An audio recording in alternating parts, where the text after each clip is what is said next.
आपका हमारे YouTube channel H for history में स्वागत है। हम ले आए हैं आपके लिए मिडिवल हिस्ट्री की नेक्स्ट वीडियो। अगर यह वीडियो आप पहली बार देख रहे हैं या हमारे चैनल पर पहली बार विजिट कर रहे हैं तो हमारे चैनल को लाइक शेयर करना और सब्सक्राइब करना ना भूलें। और इसके साथ ही हम आपको बताना चाहते हैं कि हमारे चैनल पर हिस्टोरियोग्राफी और एशियन की सारी सीरीज़ उपलब्ध हैं, आप प्लेलिस्ट में जाकर देख सकते हैं। और इसके साथ ही फ्री में स्टडी मटेरियल आदि हासिल करने के लिए हमारे टेलीग्राम चैनल को ज्वाइन कीजिए, जिसका लिंक आपको डिस्क्रिप्शन बॉक्स में मिल जाएगा। यह एमसीक्यू सीरीज़ के बाद हम चैप्टर वाइज और टॉपिक वाइज डिटेल में वीडियोस लेकर आएंगे, जो आपको पूरा चैप्टर समझने में बहुत ही हेल्पफुल होंगी। चलिए आज के देखते हैं इम्पोर्टेंट एमसीक्यू कौन से हैं।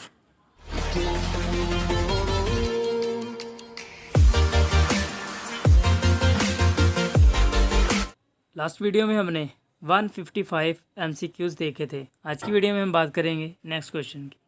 नेक्स्ट क्वेश्चन है, नेम्स अबू हनीफ, शरीफ, मलिक, अबू यूसुफ और मावर्दी डिनोट्स टू व्हाट। अर्थात अबू हनीफ, शरीफ, मलिक और अबू यूसुफ और मावर्दी जो नाम हैं या शब्द हैं, इनका अर्थ क्या है। ऑप्शन है मुस्लिम कैलिफेट अर्थात मुस्लिम खलीफा, मुस्लिम फिलोसफर विचारक, मुस्लिम वॉरियर्स योद्धा, इस्लामिक आइडल। इसका जो राइट आंसर है वह है ऑप्शन बी, अर्थात जो यह नाम है यह मुस्लिम फिलोसफर थे। जैसे कि भारत में जो स्मृतिकार थे मनु, याज्ञवल्क्य, नारद, यह उन्हीं की तरह इस्लाम धर्म में थे, जिन्होंने कई सारे धर्मशास्त्र लिखे थे। नेक्स्ट है, हु वाज इमाम ड्यूरिंग मिडीवल पीरियड। अर्थात मध्यकालीन भारत में इमाम शब्द किसके लिए प्रयुक्त होता है या इमाम कौन था। ऑप्शन है religious leader, head of Madrasa, main priest of the mosque और पॉलिटिकल लीडर। इसका जो राइट आंसर है वह है ऑप्शन डी, अर्थात जो इमाम था वह राजनीतिक नेता होता था। नेक्स्ट है, according to orthodox Muslim principle sovereignty exist in brotherhood of Sunnis that is known as what. अर्थात कट्टर मुस्लिम परंपरा के अनुसार जो प्रभुसत्ता है वह सुन्नियों के भ्रातृत्व भाव में है, उसे क्या कहा जाता है। ऑप्शन है मिल्क, मिल्लत, मावर्दी या हदीस। इसका जो राइट आंसर है वह ऑप्शन बी, अर्थात मिल्लत, अर्थात कट्टर मुस्लिम परंपरा के अनुसार जो सोवरेनिटी है, प्रभुसत्ता है, वह सुन्नियों के ब्रदरहुड अर्थात भ्रातृत्व भाव में है, उसे मिल्लत कहा जाता है। नेक्स्ट है, according to which Muslim scholar Allah appoints his successor himself. अर्थात इनमें से किसके अनुसार जो अल्लाह है वह अपना नुमाइंदा खुद तय करता है या अपना दूत खुद तय करता है। ऑप्शन है मावर्दी, अबू हनीफ, शर्फी या अबू यूसुफ। इसका जो राइट आंसर है वह ऑप्शन ए, अर्थात मावर्दी के अनुसार ही जो अल्लाह है वह अपना या उत्तराधिकारी या नुमाइंदा खुद ही तय करता है। नेक्स्ट है, who was first Muslim ruler who declared himself sultan. अर्थात ऑप्शन में से कौन सा पहला सुल्तान था या पहला मुस्लिम शासक था जिसने अपने आप को सुल्तान घोषित किया था। ऑप्शन है मोहम्मद बिन कासिम, अलब्तगीन, मोहम्मद गजनी या मोहम्मद गौरी। इसका जो राइट आंसर है वह ऑप्शन सी, अर्थात मोहम्मद गजनी ने ही सबसे पहले अपने आप को सुल्तान घोषित किया था। नेक्स्ट है, Hulagu Khan was grandson of Genghis Khan, he finished the khilafat caliphate system in 1258 AD by killing the caliphate. अर्थात हलाकू खान जो कि चंगेज़ खान का पोता था, उसने खिलाफत का अंत कर दिया था 1258 में खलीफा की हत्या करके। उसने इनमें से किस खलीफा की हत्या करके खिलाफत का अंत किया था। ऑप्शन है कैलिफेट अल याजिद, मसूद, अल मुस्तसिम या अल इमाम। इसका जो राइट आंसर है वह ऑप्शन सी, अर्थात खलीफा अल मुस्तसिम को ही 1258 में मारकर हलाकू खान ने खिलाफत का अंत कर दिया था। नेक्स्ट है, which one of the following sultan calls himself Yamin ul खिलाफत।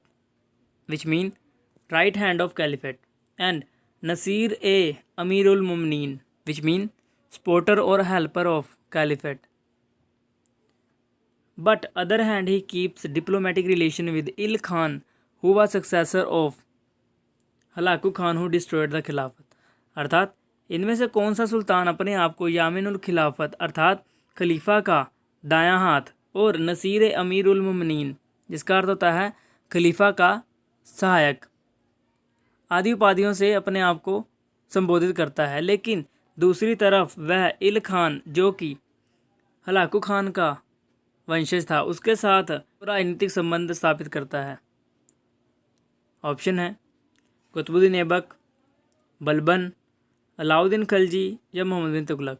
इसका जो राइट आंसर है वह है ऑप्शन सी, अर्थात अलाउद्दीन ने ही यह दोहरी नीति अपनाई थी। नेक्स्ट है which one of the following sultan has good relation with sultan Al Nasir who was Mamluk ruler of Egypt. अर्थात ऑप्शन में से कौन सा सुल्तान अल नसीर जो कि ममलूक साम्राज्य मिस्र का सुल्तान था उसके साथ बहुत अच्छे संबंध रखता था। ऑप्शन है बलबन, अलाउद्दीन खिलजी, गयासुद्दीन तुगलक या मोहम्मद बिन तुगलक। इसका जो राइट आंसर है वह ऑप्शन डी, अर्थात मोहम्मद बिन तुगलक अल नसीर के साथ बहुत ही अच्छे संबंध थे जो कि मिस्र के ममलूक राजवंश का शासक था। नेक्स्ट है which one of the following caliphates name is not depicted on the coins of Firoz Shah Tughlaq. अर्थात फिरोज शाह के सिक्कों पर हमें इनमें से किस खलीफा का नाम नहीं मिलता है। ऑप्शन है अल हाकिम, अल मुताजिज, अल मुतस्सिम या अल मुताकिल। इसका जो राइट आंसर है वह ऑप्शन सी, अर्थात अल मुतस्सिम का नाम उसके सिक्कों में नहीं मिलता है, लेकिन बाकी जो तीन हैं अल हाकिम, अल मुताजिद या अल मुताकिल इन तीनों का नाम फिरोज शाह तुगलक के सिक्कों पर मिलता है। नेक्स्ट है which one of the following name is not include in the list of sultan of Delhi issued by Firoz Shah Tughlaq. अर्थात जो लिस्ट बनाई गई थी फिरोज शाह तुगलक की दिल्ली सुल्तानों की या उसका जो फरमान था उनमें हमें इनमें से किस सुल्तान का नाम नहीं मिलता है। या कई बार क्वेश्चन ऐसे भी आता है कि फिरोज शाह तुगलक ने जो खुतबा पढ़ाया था उनमें दिल्ली सुल्तानों में से किसका नाम दर्ज नहीं है या नहीं मिलता है। ऑप्शन है कुतुबुद्दीन ऐबक, इल्तुतमिश, बलबन या अलाउद्दीन खिलजी। इसका जो राइट आंसर है वह ऑप्शन ए, अर्थात कुतुबुद्दीन ऐबक का नाम फिरोज शाह तुगलक के खुतबे में नहीं मिलता है। इसी के कारण कुछ इतिहासकार मानते हैं कि कुतुबुद्दीन ऐबक को कभी भी गुलामी या दास्तां से मुक्ति नहीं मिली थी, इसीलिए फिरोज शाह तुगलक ने उसका नाम दिल्ली के सुल्तानों में नहीं लिखवाया है। नेक्स्ट है व्हाट वाज मजाली से खलवत ड्यूरिंग दिल्ली सल्तनत। अर्थात दिल्ली सल्तनत में मजाली से खलवत क्या था। ऑप्शन है डिपार्टमेंट फॉर आर्मी, सेना के लिए विभाग, डिपार्टमेंट फॉर रिलीजियस एक्टिविटी, धार्मिक कार्यों के लिए बनाया गया विभाग, मिनिस्ट्री ऑफ सुल्तान, सुल्तान की मंत्री परिषद, फॉरेस्ट डिपार्टमेंट, वन विभाग। इसका जो राइट आंसर है वह ऑप्शन सी, अर्थात सुल्तान की जो मंत्रिमंडल होती थी उसे मजाली से खलवत कहा जाता था। नेक्स्ट क्वेश्चन देखते हैं। द आइडिया ऑफ वजारत और वज़ीर is taken from which one of the following state और रीजन। अर्थात वज़ीर और वजारत की जो परंपरा है वह इनमें से किस से ली गई है। ऑप्शन है इजिप्ट मिस्र से, पर्शिया फारस से, गजनी से या फरगना से। इसका जो राइट आंसर है वह ऑप्शन बी, अर्थात फारस से ही वजारत और वज़ीर की परिकल्पना ली गई है। नेक्स्ट है after whose death Malik Kafur became wazir. अर्थात इनमें से किसकी मृत्यु के बाद मलिक कफूर वज़ीर पद पर आसीन हुआ था। ऑप्शन है अल्प खान, नुसरत खान, उलूग खान या जाफ़र खान। इसका जो राइट आंसर है वह ऑप्शन बी, अर्थात नुसरत खान की मृत्यु के बाद मलिक कफूर वज़ीर बना था। नेक्स्ट है which one of the following sultan establish new department known as Wakil सुल्तान।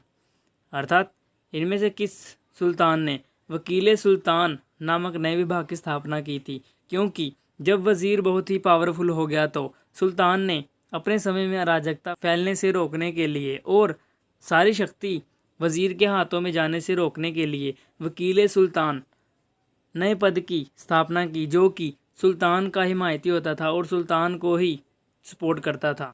और इसकी स्थापना करने का मेन मकसद यह था कि सारी शक्ति वज़ीर के हाथ में ना जाए। लेकिन विभाग की स्थापना करने के कुछ महीनों में ही वह विभाग ख़त्म हो गया और सारी शक्ति वज़ीर के हाथ में चली गई। देखते हैं इनमें से किस सुल्तान ने इस विभाग की स्थापना की थी। ऑप्शन है इल्तुतमिश, अलाउद्दीन मसूद शाह, नसरुद्दीन महमूद या मुबारक शाह। इसका जो राइट आंसर है वह ऑप्शन सी, अर्थात नसरुद्दीन महमूद ने ही वकील सुल्तान का नया पद स्थापित किया था या विभाग स्थापित किया था। नेक्स्ट है, which one of the following is not rightly match in the context of sultan and his वजीर। अर्थात इधर सुल्तान दिए गए हैं और उनके वजीर दिए गए हैं, बताना है कि इनमें से कौन सा मैच नहीं करता है। चलिए ऑप्शन देखते हैं। पहले महमूद गजनी, अब्बास फजल बिन अहमद, इल्तुतमिश, निज़ामुल मुल्क, मोहम्मद जुनैदी, जलालुद्दीन खलजी, ख्वाजा जहां, सिकंदर लोदी, मलिक बुहा। इसका जो राइट आंसर है वह ऑप्शन सी, अर्थात जलालुद्दीन खलजी का जो वज़ीर था वह ख्वाजा जहां नहीं था बल्कि ख्वाजा खातिर था। और इसके साथ ही जो ख्वाजा जहां था वह मोहम्मद बिन तुगलक का वज़ीर था। चलिए नेक्स्ट क्वेश्चन देखते हैं। वाट वाज दीवाने वाकुफ़, अर्थात दीवाने वाकुफ़ क्या था। ऑप्शन है to look after all earning record, अर्थात आय के सभी दस्तावेज़ों को संभाल के रखना, रिकॉर्ड रखना। To look after all expenditure, अर्थात सारे व्यय का हिसाब रखने वाला। To make a list of salaries of soldiers, अर्थात सैनिकों की जो तनख्वाह होती थी, वेतन होता था, उसका हिसाब रखना। या to keep record of gifts given by other ruler और इक़्तिदार, अर्थात उन उपहारों का लेखा जोखा रखना जो कि दूसरे शासकों और इक़्तिदारों द्वारा दिया जाता था। इसका जो राइट आंसर है वह है ऑप्शन बी, अर्थात दीवाने वाकुफ़ वह था जो कि सल्तनत के सारे खर्चों का, सारे व्यय का हिसाब किताब रखता था। और इसके साथ ही यह जो विभाग था वह वजारत के अधीन था, दीवाने वजारत के अधीन था और इसे जलालुद्दीन खलजी ने ही स्थापित किया था। नेक्स्ट है, who established new department under finance department known as Diwane Mustakhraj, whose main work was to keep record of all taxes. अर्थात दीवाने मुस्तखराज जो कि वित्त विभाग के अंदर एक नया विभाग था, उसकी स्थापना किसने की थी, जिसका मुख्य कार्य होता था सभी प्रकार के करों का लेखा जोखा रखना। ऑप्शन है बलबन, जलालुद्दीन खलजी, अलाउद्दीन खलजी या मोहम्मद बिन तुगलक। इसका जो राइट आंसर है वह है ऑप्शन सी, अर्थात अलाउद्दीन खलजी ने ही दीवाने मुस्तखराज की स्थापना की थी। नेक्स्ट है, who said about the time period of Firoz Shah Tughlaq that if anyone want to write about दीवाने वजारत then he was to write a full book. अर्थात इनमें से किसने फिरोज शाह तुगलक के समय के बारे में लिखते हुए कहा है कि अगर कोई दीवाने वजारत के बारे में लिखना चाहता है तो उसे पूरी किताब लिखनी पड़ेगी। ऑप्शन है बरनी, फरिश्ता, इसामी या अफीफ। इसका जो राइट आंसर है वह ऑप्शन डी, अर्थात फिरोज शाह तुगलक के शासनकाल के समय दीवाने वजारत का यह बयान या यह विचार अफीफ ने दिया है, क्योंकि दीवाने वजारत का कार्य ही इतना बढ़ गया था, उसकी शक्ति इतनी बढ़ गई थी कि उसके बारे में लिखने के लिए बहुत कुछ लिखना पड़ता था। नेक्स्ट है, अर्ज़ ममालिक वाज एसोसिएटेड विद व्हाट, अर्थात अर्ज़ ममालिक इनमें से किससे संबंधित था। ऑप्शन है foreign affair, royal palace, army या स्टोर रूम। इसका जो राइट आंसर है वह ऑप्शन सी, अर्थात अर्ज़ ममालिक सेना से संबंधित था। नेक्स्ट है, according to whom though the concept of royal workshop was taken from Persia but workshop was ancient organization. अर्थात इनमें से किसका विचार है कि चाहे शाही कारखाने की परंपरा फारस से ली गई हो, लेकिन जो कारखाना है वह बहुत ही प्राचीन संस्था थी। ऑप्शन है ईश्वरी प्रसाद, वी स्मिथ, लेन पोल या के एम अशरफ। इसका जो राइट आंसर है वह ऑप्शन डी, अर्थात यह बात के एम अशरफ ने कही है और के एम अशरफ ने मिडीवल हिस्ट्री से संबंधित जो बुक लिखी है, बुक का नाम है condition and people of the Hindustan. चलिए नेक्स्ट क्वेश्चन देखते हैं। How many workshop were there in the time period of Firoz Shah Tughlaq. अर्थात जो रॉयल वर्कशॉप होती थी या कारखाने होते थे, उनकी संख्या दिन ब दिन बढ़ती जा रही थी। फिरोज शाह तुगलक के समय उनकी संख्या क्या थी? ऑप्शन है 18, 32, 36 या 39। इसका जो राइट आंसर है वह ऑप्शन सी, अर्थात फिरोज शाह तुगलक के समय लगभग 36 कारखाने थे और कारखानों का जिक्र अफीफ ने किया है। चलिए नेक्स्ट क्वेश्चन देखते हैं। Head of workshop was known as. अर्थात कारखाने का जो मुखिया होता था उसे क्या कहा जाता था? ऑप्शन है मुशर्रिफ, अमीर मजालिस, मजूमदार या अल मजमून। इसका जो राइट आंसर है वह ऑप्शन ए, अर्थात मुशर्रिफ जो था वह वर्कशॉप कारखाने का अध्यक्ष होता था या उसका मुख्य अधिकारी होता था, या कारखाने के मुख्य अधिकारी को ही मुशर्रिफ कहा जाता था। नेक्स्ट है jizya was tax which were taken from non Muslim and there were 3 category of jizya payer, that is rich people, middle class and poor. What was the amount of their tax in same sequence in taka. अर्थात जो जजिया कर होता था वह non Muslim गैर मुसलमानों से लिया जाता था और इसकी 3 कैटेगरी होती थी, अर्थात अमीर लोग, मध्यम वर्ग और गरीब लोग। उसके अनुसार ही उनकी जो कर की मात्रा होती थी वह निश्चित होती थी, जो कि टंकों में ली जाती थी उनकी आय के अनुसार, और यह प्रति व्यक्ति प्रति वर्ष होती थी। ऑप्शन है 50, 40, 30, अर्थात यह परसेंट में है। नेक्स्ट है 40, 20, 10, 30, 20, 10, 20, 15, 10। इसका जो राइट आंसर है वह ऑप्शन बी, अर्थात 40, 20, 10। अमीर लोग थे 40%, मध्यम वर्ग 20% और गरीब लोग 10%। चलिए नेक्स्ट क्वेश्चन देखते हैं। विच one of the following Sultan was first sultan who impose the irrigation tax. अर्थात इनमें से सबसे पहले किस सुल्तान ने सिंचाई कर लगाया था?